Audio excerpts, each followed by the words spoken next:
како што веќе пред малку ви најавив, време е за првиот разговор ова утро. Универзитетот Свети Кирил и Методи на 30 мај се подготвува за избор на нов ректор. Нашата утринска гостинка е професор доктор Билјана Ангелова, професорка на Економскиот институт при Универзитетот Свети Кирил и Методи. Професорке, добро ви утро. Добро ни дојдовте во утринската програма. За почеток да го честитам утрешниот празник Свети Кирил и Методи. Ви благодарам за гостувањето во нашата емисија. Во трка сте за ректор на Универзитетот Свети Кирил и Методи. До сега само една жена била ректор на нашиот универзитет, на Државниот универзитет Свети Кирил и Методи. Кој е вашиот мотив? Што е ваш предизвик да се кандидирате за оваа позиција? Најнапред поздрав до гледачите на Алфа телевизија. Представува чест и задоволство што сум денеска гостинка во вашата емисија. Кој е мојот предизвик? Живееме во свет на еманципирани, образувани жени, вработени жени. Меѓутоа, сепак живееме во свет во кој што доминираат мажите. Се уште се тие стереотипи дека начело на компании, начело на големи институции треба и постојат, се уште доминираат мажите. Меѓутоа, сепак најголемиот мотив да се јавам за оваа позиција е тоа што имам зад себе два успешни мандати како директор на Економскиот институт и како проректор за финансии, инвестиции и развој на Универзитетот Свети Кирил и Методи во Скопје. Активно сум учествувала во многу голем број на проекти. Научно-истражувачки, апликативни сум работела за домашни компании, странски институции, домашни министерства и така натаму. И целото тоа менаџерско искуство сметам дека треба, може и ќе придонесе за развој на универзитетот. Нашиот универзитет е голем и комплексен и често пати кога доаѓаат екстерните евалуатори од Брисел, од Европската асоциација на универзитети, секогаш имаат забелешка дека кој да дојде на челната позиција, на лидерската позиција на универзитетот треба да помине една менаџерска обука. Јас тоа менаџерско искуство веќе го поседувам и затоа сметам дека се она што е наведено во мојата програма е реално и осварливо. Од оваа позиција јас имав можност да го согледам крвотокот на универзитетот, бидејќи финансиите се крвотокот на универзитетот. Да го согледам како функционира во сите негови клучни домени, и наставата, и науката, и меѓународната соработка, да ги видам кои се проблемите на единиците, кои се предизвиците пред кои што се исправени, но и кои се можностите. Затоа имам јасна визија и решение за проблемите со кои што се соочуваме во нашето секојдневно работење. Кога сме кај проблемите, професорка, со какви проблеми очекувате да се соочите кога ќе дојдете на оваа позиција како ректор на УКИМ? Кои се проблемите на универзитетот? Она што секојдневно го оптеретува нашето работење, тоа е нарушената автономија на универзитетот. Ние имаме и со закон и со устав гарантирана автономија. Тоа е финансиска автономија, кадрова автономија, функционална автономија, но за жал не е тоа од вчера.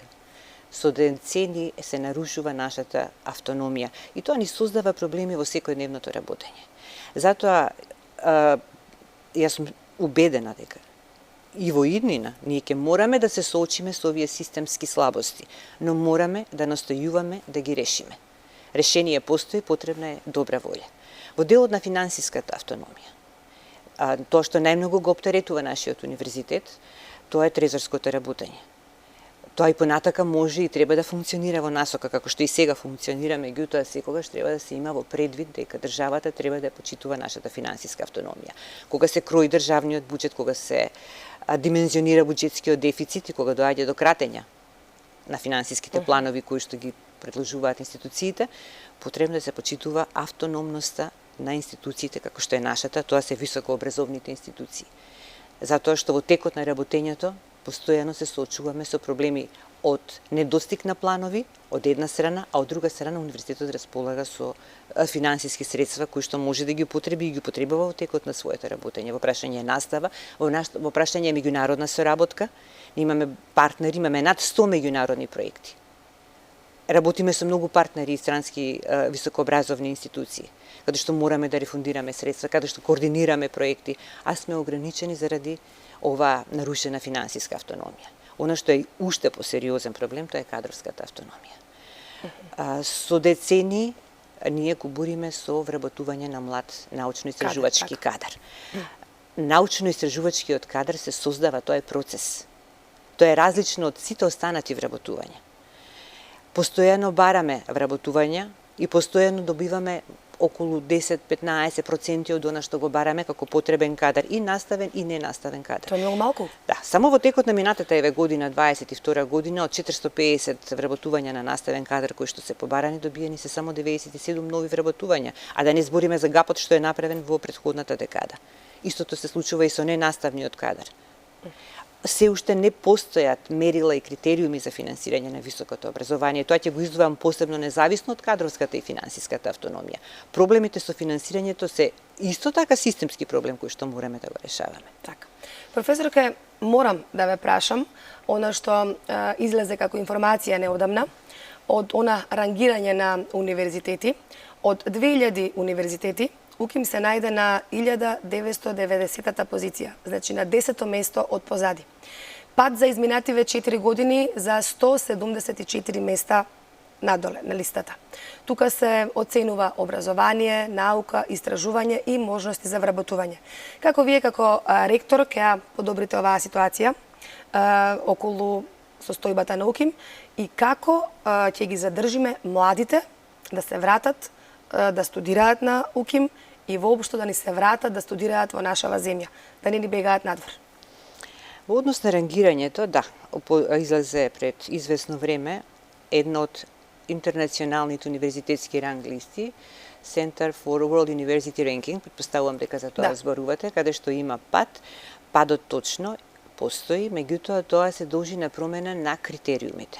И она што дефинитивно создава, ќе речем, мали проблеми во таа анализа, е тоа што постојано овие ранг листи ги менуваат своите критериуми. Сега еден од критериумите кои што се бодува на оваа ранг листа е квалитетот на алумните, односно квалитетот на компаниите во кои што тие работат и позициите кои што тие ги завземаат во тие компании. Мислам дека премногу не оптеретува прашањето со рангирањето. Тоа е многу важно, меѓутоа мислам дека премногу се оптеретивме со тоа прашање. Постојано се зборува дека имаме пат на Шангајска листа. Шангајска листа рангира 40.000 универзитети. Ама од тие 40.000 вади ранг само на 1000 универзитети. Само еднаш во 2015 година нарачано е рангирањето на Универзитетот Свети Кирил и Методиј и е платено во тоа време со одлука на влада 10.000 евра и тогаш е определен рангот од 1800 место. Од тогаш навака повторно не е определен тој ранг. Затоа се она што се зборува дека УКИМ паѓа, дека е на 2000-то, 3000-то место, тоа е веќе се во доменот на шпекулации.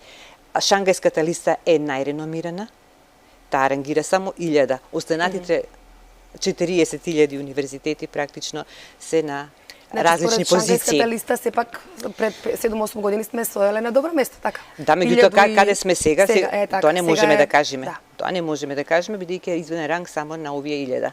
Останатите ранг листи како што е QS листата, како што е Симаго листата, како што е Webometrics листата, каде што се цени научно-истражувачката продуктивност, каде што се цени иновативноста, каде што се цени вработливоста, ние имаме пат, имаме можност и се она што се работеше во овој последен мандат, овие неколку години, резултатот ќе го видиме многу скоро. Се она што не било сработено во изминатите мандати, резултатот го гледаме сега. Така. Затоа што рангирањето е процес. Не можете резултатите да ги видите веднаш и сега. Во поглед на младите? Во поглед на младите? Како иден ректор, како ќе ги привлечете да студираат на Универзитетот Свети Кирил и Методиј? Видете, секој што сака да добие знаење, што сака да добие респектабилна диплома, квалитетно високо образование и што сака да добие вработливост, ќе дојде и ќе се запише на УКИМ.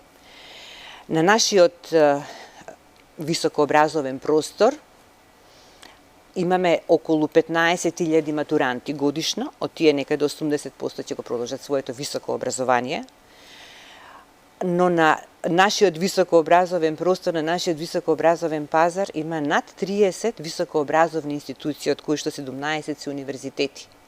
Европскиот стандард е на 2 милиона жители, еден универзитет. Имаме над 30, од тоа велам 17 се универзитети, другите се високообразовни установи. Квалитетот дефинитивно се наоѓа на УКИМ. Сите оние млади матуранти кои што сакаат да го продолжат своето високо образование во земјава, избират знаење и вработливост, ќе го изберат УКИМ. Ние се соочуваме со проблемот на одлив. Младите се иселуваат и продолжуваат да студираат во други држави. Ама тоа е тренд на секаде, така? Да, тоа е тренд на секаде и не можете да го сопрете тој тренд. Најмногу се иселуваат еве во моментов и го продолжуваат својот кариерен пат студирајќи во Словенија, каде што им е бесплатно високото образование и на некој начин имаат отскоцна даска за Европа. За жал, кадрите кои што ние ги создаваме за глобалниот пазар. И затоа имаме одлив на кадри, тие се иселуваат или по завршување на средното образование или по завршување на високото образование. Што прави УКИМ во таа насока? Свесни за ваквиот проблем, а и свесни за проблемот дека мораме да привлечеме и да задржиме млад научно-истражувачки кадар, ние минатата година формиравме еден центар, тој е центар кој што ги обединува нашите млади истражувачи, не само млади истражувачи, истражувачите воопшто на УКИМ, со истражувачите од цел свет, ЦЕНИС, каде што направивме минатата година една интернет платформа, каде што тие ги пласираат своите идеи, каде што се вмрежуваат, од што произлегуваат заеднички проекти, така ги анимираат нашите, посебно нашите млади истражувачи, нашите помлади кадри, да се вклучат во тие меѓународни истражувања, отварајќи им пат преку овие мрежи на светскиот научно-истражувачки простор и на тој начин имаат можност и да дојдат до проекти, и да земаат, и да стекнат искуство и тој ноу-хау да го пренесат на нашиот универзитет. Инаку, она што е загрижувачки, а е системски проблем, не е на универзитетот, е огромниот процент на терцијарна емиграција. Македонија е меѓу првите 10-15 земји во светот која што е нотирана во интернационалните анализи како земја која што не знае да ги задржи своите, не умее да ги задржи своите таленти. Дури во периодот од 2009 до 2017 година, кога сме имале највисока продуктивност на високообразувани, само во еден период од 7-8 години бројот се зголемил за над 115.000 високообразувани во земјава, бројот на нововработени на универзитетите е најмал. И ваквата состојба во иднина државата мора системски да се грижи, да го реши, бидејќи на локалниот пазар, македонскиот пазар, веќе се соочува со проблемот од недостиг на работна сила. Така е. Професорке, како ќе прерасне УКИМ, каков универзитет ќе прерасне УКИМ под ваше водство? Европски предсе, така? Секако. Местото на УКИМ е на европскиот високообразовен простор. Мојата визија за УКИМ е европски универзитет кој што ќе промовира европски вредности. Ние често зборуваме дека имаме нарушена финансиска автономија, нема мерила, критериуми за финансирање, дека не гледаме соодветен партнер во државата и тоа се покаже и докажа со минималните извојувања за високо образование и наука. Меѓутоа, УКИМ има капацитетите се во нашата академска заедница, и јас сметам дека преку интензивно вмрежување, преку влегување во европски алијанси на универзитети, преку партиципирање во чланарини во европските конзорциуми на научно-истражувачка инфраструктура, преку партиципација, учество во Европскиот институт за иновации и технологии, можеме да им отвориме пат подобар пристап на нашите истражувачи, на тој европски високообразовен и научно-истражувачки простор и на тој начин УКИМ да дојде и до поголема експертиза, и до поголемо искуство, и ноу-хау, и финансиски средства, а рангирањето ќе се дојде тогаш и само по себе. Така. Вие сте жена, кандидат за ректор на УКИМ. Да позборуваме малку сега за вас. Зборувавме за тоа како го гледате УКИМ, во каков универзитет ќе прерасне УКИМ под ваше водство. Зошто вие се определивте да бидете дел од оваа академска заедница, како жена? Јас имам околу 34 години работен стаж, а тоа 32 години работам на овој универзитет.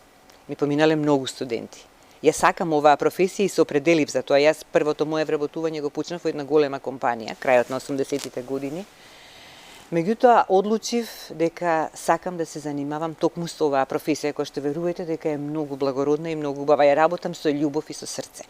И до ден денешен, во моментов кога се наоѓаме во оваа кампања и како ми значат, секојдневно добивам пораки од моите студенти, кои што се дел веќе реализирани луѓе, дел се и актуелни студенти на универзитетот, кои што ми даваат поддршка, кои што постојано истакнуваат нашата соработка што сме имале низ годините наназад. Го правам тоа со љубов и со срце.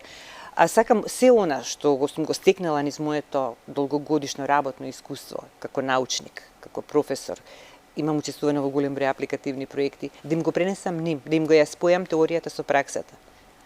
Да ги натерам да бидат критични, аналитични, љубопитни, да ја засакаат професијата и мислам дека тие тоа го чувствуваат. Секако. Професорка, пред да влеземе во студиото, разговаравме за вашето хоби. Да споделиме малку со јавноста, еве малку делови од вашиот приватен живот. Што е она што вас ве исполнува? Исто така да ве прашам и за патувањата, патувате и како професор, претпоставувам на голем број конгреси надвор од нашава земја. Па кои се вашите дестинации кои што би ги издвоиле и кое е вашето хоби?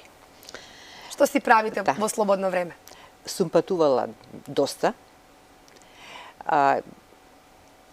Практично сум ги посетила сите континенти.